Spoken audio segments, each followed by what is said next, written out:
Hello viewers, welcome back to another blog video. সবার থেকে আলাদা ভিন্নভাবে কোনো একটা জায়গাকে সুন্দর করে নিয়মিত দেখানোর চেষ্টা করি আমাদের ফেসবুক পেজ ও ইউটিউব চ্যানেল মিস্টার টিটিসিএম খুলনাতে। ঠিক তেমনই ভিন্ন একটা জায়গার ভিডিও নিয়ে আজকে আপনাদের সামনে হাজির হয়ে গেলাম, তাই ভিডিওটি শেষ পর্যন্ত দেখার অনুরোধ রইল। So viewers, let's watch the video and subscribe my YouTube channel. Khulna zero point থেকে রূপসা সেতুর দূরত্ব 10 থেকে 15 কিলোমিটার হবে। সো ভিউয়ার্স, আমরা এখন বাইকে করে যাচ্ছি আপনাদের দেখানোর জন্য খুলনার ঐতিহ্য রূপসা সেতু। খুলনার একমাত্র রূপসা সেতু হলো খুলনা শহর থেকে দক্ষিণের দিকে যোগাযোগের একমাত্র সেতু। আপনি খুলনা হতে বরিশাল, পিরোজপুর, ঝালকাঠি, গোপালগঞ্জ, মোংলা সমুদ্র বন্দর বিভিন্ন জায়গায় যদি সড়ক পথে যেতে চান তাহলে অবশ্যই রূপসা সেতু পার হয়ে যেতে হবে। আর এই হাইওয়ে রোডে আপনাদের বরিশাল, ঝালকাঠি, বিভিন্ন কুয়াকাটা, বিভিন্ন বিনোদন জায়গায় গাড়িগুলো পৌঁছে যায়।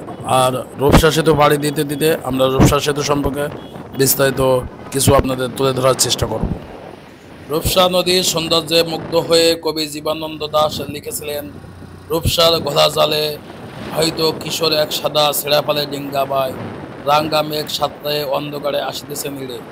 জীবনানন্দ দাশের সেই রূপসা নদীর উপরে গড়ে তোলা হয়েছে খানজান আলী সেতু, যা রূপসা সেতু হিসাবেই বেশি জনপ্রিয়। এই সেতুর বিশেষ বৈশিষ্ট্য হল দুই প্রান্তে দুইটি করে মোট 4টি সিঁড়ি রয়েছে, যার সাহায্যে সহজে মূল সেতুতে ওঠা যায়। প্রতিদিন প্রচুর দর্শনার্থী সেতুটি প্রদর্শন করতে আসেন। খুলনা শহরের অন্যতম বিনোদনের প্রাণকেন্দ্র বর্তমানে এই রূপসা সেতু। সন্ধ্যার সময় প্রচুর লোকের সমাগম হয় এই রূপসা সেতুতে, কারণ রূপসা সেতুর উপর থেকে আপনি যদি নদীর প্রাকৃতিক দৃশ্য দেখেন, অপরূপ সুন্দর একটি দৃশ্য দেখতে পাবেন। এই সেতুকে খুলনা শহরের প্রবেশদ্বার বলা যায়, কারণ এই সেতুটি খুলনার সঙ্গে দক্ষিণ অঞ্চলের জেলাগুলোর বিশেষত মংলা বন্দরের সঙ্গে সড়ক সংযোগ স্থাপিত হয়েছে। রূপসা সেতুর মাধ্যমে দক্ষিণ অঞ্চলের সকল জেলা মংলা বন্দরের সাথে সড়ক সংযোগ স্থাপিত হওয়ার কারণে একে খুলনা শহরের প্রবেশদ্বার বলা যায়।